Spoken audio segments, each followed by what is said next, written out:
Okay guys, this is just a quick little video. It's going to be a short one, only a couple minutes long. Let me turn the radio down here or else YouTube will be kicking my ass off of here like they did last time. Okay, Colby's frame. Colby's on a budget. We all know that. 69 Chev half-ton pickup, step side. He's on a budget and you know, he's not building a dream machine. He's not building, he wants a truck that he can drive around in the summertime, not in the winter of course, but he's going to drive this truck. He's going to, you know, him and his wife are going to go on holidays. He's going to haul his bike in the back, going to go to some car shows, going to do some cruising, going to take it to work, show it off in front of the boys, and he just wants a nice clean truck. And of course, obviously we're doing it from the frame up, but he doesn't want to be spending the you know, the $100,000 is out of his means. So, the frame. What we're going to get into here today, if you watched in my last video, I showed you his frame was outside and we had pressure washed it and cleaned it up. So I'm going to go through the details of what exactly we did. Okay, you've got a bare frame. You ripped all the suspension, all that shit off, let's just say, and you're on a budget. First thing that I do is I grab a can of engine gunk. Now, you have to remember, now some people may say, you know, I'm going to jump ahead of myself here. Some people are going to say, why don't you take it in and have it blasted? It's quicker. But you still have to scrape all that huge junk and crud off the frame because most guys that are doing sandblasting reuse their sand several times and they don't want you bringing a frame in with all that crap on it. So regardless whether I blast it or I clean it here, you're still going to have to clean that shit off before you take it for blasting, realistically. So back on topic. Frame stripped down, sitting up on stands, however you want to do it.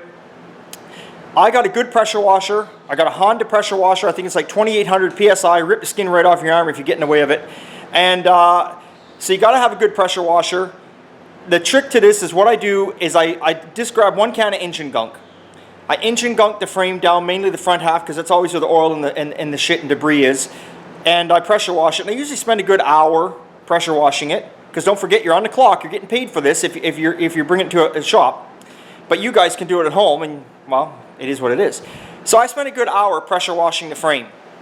Then what I do is after I've engine gunked it and pressure washed it, I kind of blow dry it with the air or let it air dry, whatever, but I prefer to blow dry it right away. Then what I do is I grab 4 cans of really good oven cleaner. Yes, oven cleaner. 4 cans of really good oven cleaner. I take the oven cleaner and I spray it throughout the whole frame, everywhere. And I leave it sit overnight. So I'm trying to get it so it sits for at least a good 12 hours. Now, of course, you know, you're doing this outside, so you want to make sure you're doing it when it's not raining. You don't want to be doing this crap in the rain. It's just going to wash it away, right? So you gotta kind of watch the weather, too, to figure this out. Okay, so I oven clean it. I leave it sit for a good 12 hours. Come out the next day, I pressure wash it again. Spend a good hour, hour and a half. Put that pressure washer on full force. Turn that needle so it's on, or turn that jet thing so it's on the needle point. You know what I mean? So you're just getting that huge pressure out of that thing. Trust me, the oven cleaner rips that sucker right down to bare metal. To bare metal. I blow dry it. I get her all blow dried. I get her in the shop. Any areas that are extremely bad, we grab our grinder with a wire wheel on it, or we grab our drill with a wire wheel on it. We wire wheel the areas needed. Blow it all off again. Wipe it down with some Final Wipe. Shoot on our epoxy sealer primer. And go right over top of that with our paint immediately. Now, what I used for paint was I used Tremclad. It's a rust paint. I don't know about in the United States. I think you guys have we all have different types of rust paint. We have Tremclad here. Maybe you got it down there. I use Tremclad. I buy it, and we mix it. We mix it up 3 to 1. 3 parts of paint, 1 part. You know, we use lacquer thinner. And I bought the one I bought was called Satin Black. So it's not flat and it's not gloss. And like I say, we did the epoxy sealer primer. We sprayed the Tremclad right over top, and it turned out beautiful. Now let me show you how it looks, because if you go back in my other video, you do see it sitting on the stands when it's been pressure washed. Okay, here we go.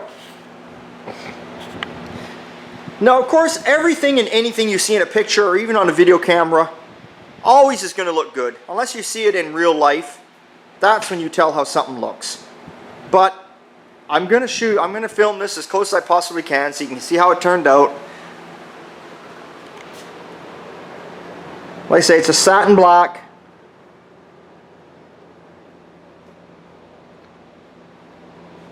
Everything has been taken off the frame.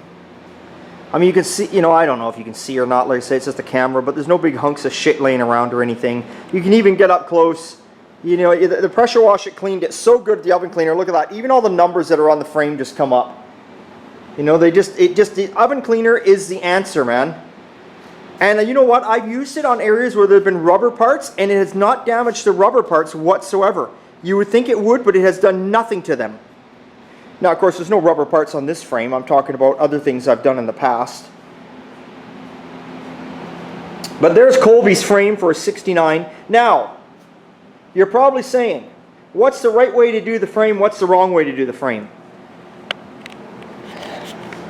In my opinion, there is no right or wrong. It's just on how much money you want to spend and what kind of finish you're looking for. I don't think there's a right or wrong. I mean, well, obviously it's wrong if you paint over grease and debris. It's fucking pointless doing that, but that's only common sense. Colby's on a budget. On his means of budget, it was cheaper for me to do this. Had I taken this frame off and taken this frame out and had it sandblasted, I probably would have paid a good $200 to $300 to have it blasted. I have a blaster here, but frames I do not do here. It makes too big a mess. I don't have a bay for that. I'm honest. Got a good guy in town, does my blasting. There we go. So it probably would have been between the $200 and the $300 mark to blast the frame. Then say you want to take it down and have it powder coated. Some people are pros and cons about powder coating, but let's just forget about all the pros and cons right now. Let's say you have it powder coated. Well, you know, you probably would have powder coated. It probably would have been a good, you know, $600 too. You know, and some fiddling around, and you still would have had to scrape, like I told you. You still would have spent the time to scrape the heavy debris off it. Because I don't know about your sandblasting guy, but my guy doesn't want a bunch of grease and shit in his sand because he reuses it a few times because that's what he has to do, because that's how he makes money. He can't change his sand out every time. That shit is not cheap. So, you would have been to that frame for like probably $1,000. Well, doing it this way, you know, now granted, you know, Colby's paying me. I can't say numbers, but I mean, you know, we're not into it for no $1,000. Like I say, I can't say numbers because that's not for me to say. That's between Colby and I. But we're nowhere near that $1,000 mark.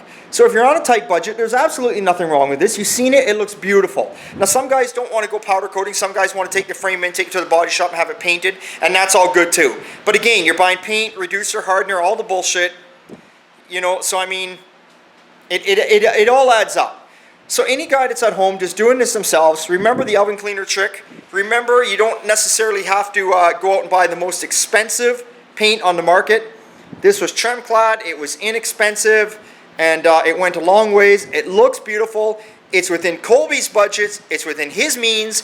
If somebody's going to look underneath this truck, unless they saw this video, they would never guess that that's a paint that I put on there. It's sealed up. It's got its epoxy sealer primer. It's got Tremclad, which is a rust paint.